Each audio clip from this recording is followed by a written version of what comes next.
Hey everybody, this is Mr. George, and today I'm going to put together a video for you that looks at an overview of marketing. And this video can be accessed by anybody, but it's really intended for my students who are taking my marketing course, semester-based marketing course. So this video is an overview of a lot of the different topics that we will be looking at. And it's important to understand that they are related, even though within the course we will be looking at these topics at times individually. So when we talk about marketing, marketing really is communicating a message to an intended audience. Okay, communicating a message to an intended audience. So when we look at it, we want to add up market research. We're going to look at motives in branding. We then put together a target market that has 4 different general categories: demographics, psychographics, geographics, and consumer behaviors. We then will look at the 4 P's of marketing. So each one of these elements is a strategy. So for example, product strategy, place strategy, price strategy, and promotion strategy. And when we put all these things together here, we're going to come up with a marketing plan that we will implement, and then we'll have to monitor, and we're going to have to evaluate it. And then over time, we may need to make some changes based on market research, based on how we're branding or motives that we're using. We may need to refine the target market. We also may need to make some changes or modifications to one or all of these different strategies so that we can have a marketing plan that will be successful based on goals that we do set. Okay, so when we look at market research, give you a quick overview of that. That's really collecting information. Okay, we talk about market research. And there's lots of different ways, and there are different types of information. So when we say information, we're talking about data. This data is typically stored in some type of data management system, such as a database. So if you're collecting information, it can be either primary or secondary. Primary being that you're getting data directly from a source. Secondary just means that you're getting it from some place that was indirect. Okay, think of it like flights. Primary flight, you fly direct from A to B. Secondary flight means that you had to stop somewhere and then get back on a plane and then go to your final destination. So we talk about primary or secondary data, market research. We can do that by having people fill out online questionnaires, surveys, which happens all the time when people buy something and they ask them to go on the website and provide some feedback.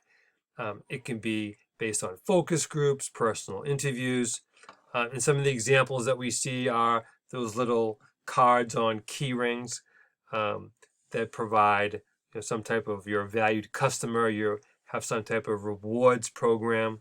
And most of these, such as like, the Starbucks rewards program, everything is online now. So, just by using your cell phone and an app, you're able to, get discounts, as well as they're able to harness and collect and harvest a lot of information about you. So that's what market research is.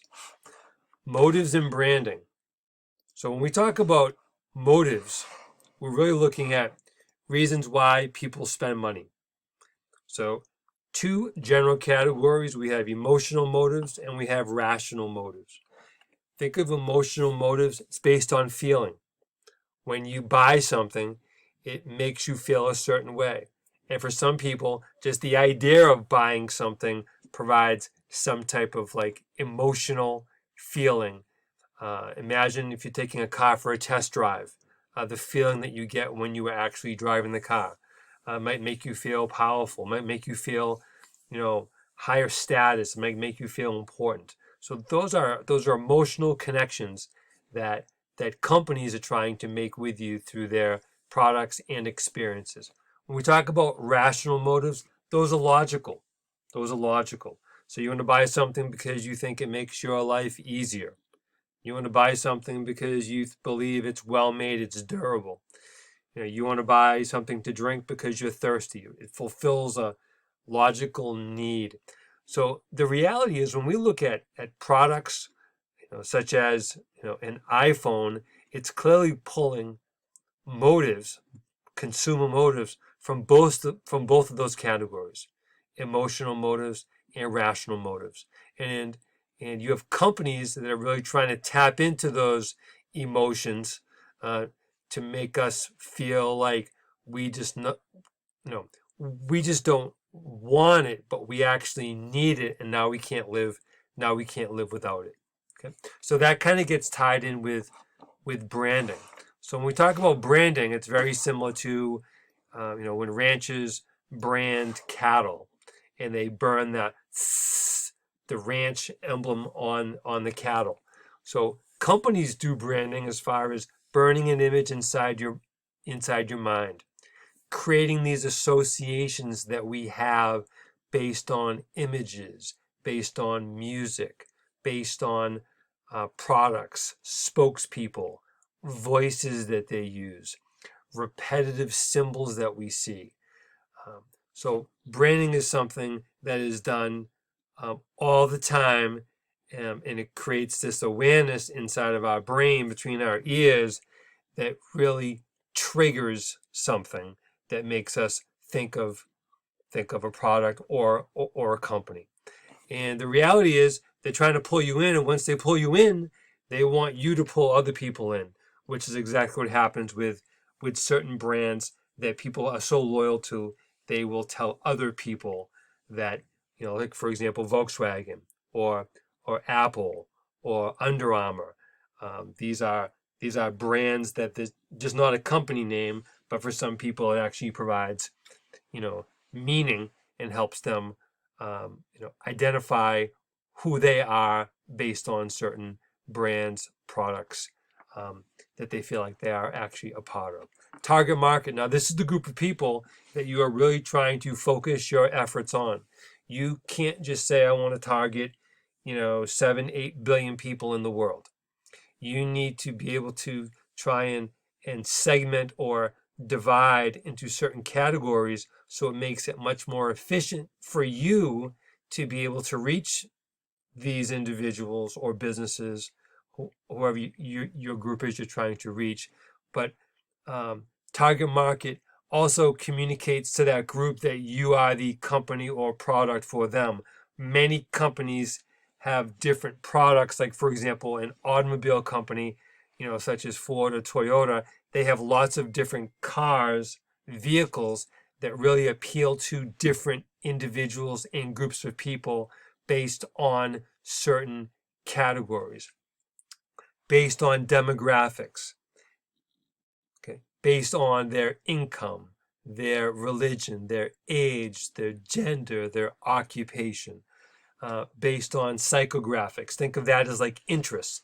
Think of that as like a magazine stand inside of a bookstore that has 100 different magazines, where if you love fishing, you're going to gravitate towards the fishing magazine.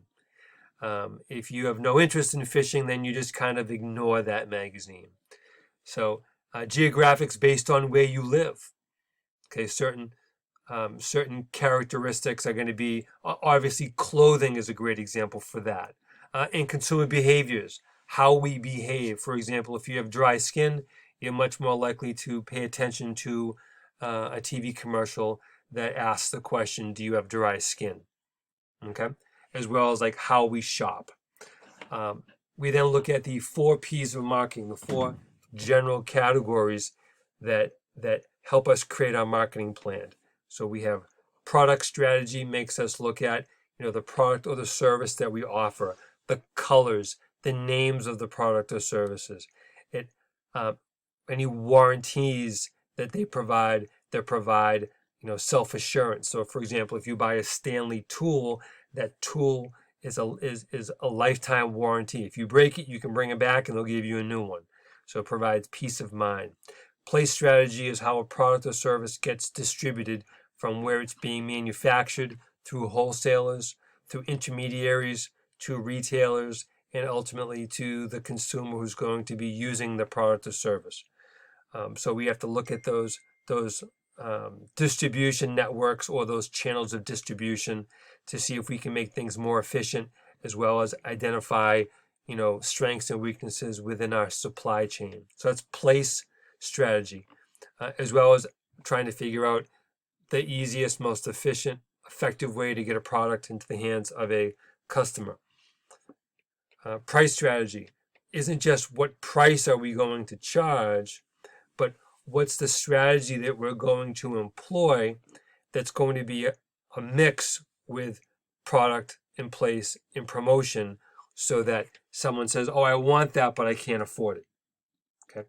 So when we look at price strategy, it can be based on cost, it can be based on demand. For example, if you look at many professional sports teams have different prices for seats based on where in the stadium, based on who the opponents are. So the prices change.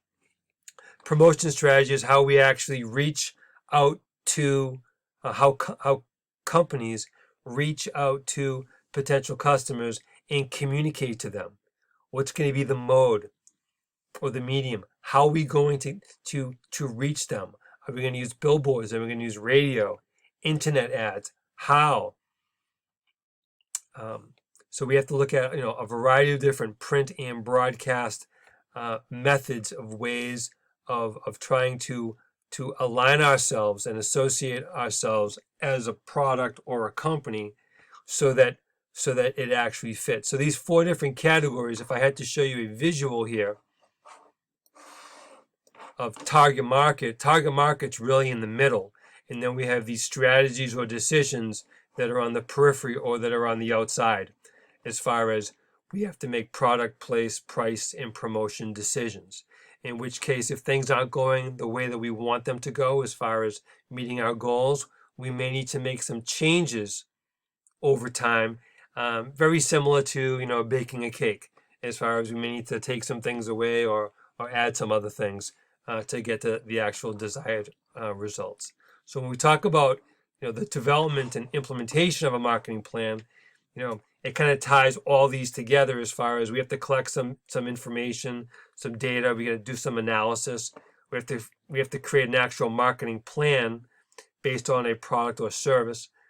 We need to look at the appropriate mix of the 4 P's of marketing in relationship to the target market that is central to our 4 strategies.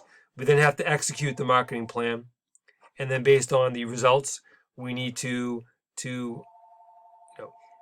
continue to evaluate and modify and research, because over time things change as far as people's desires, their needs, their wants, and that gives you an overview of what marketing is. And thanks for watching.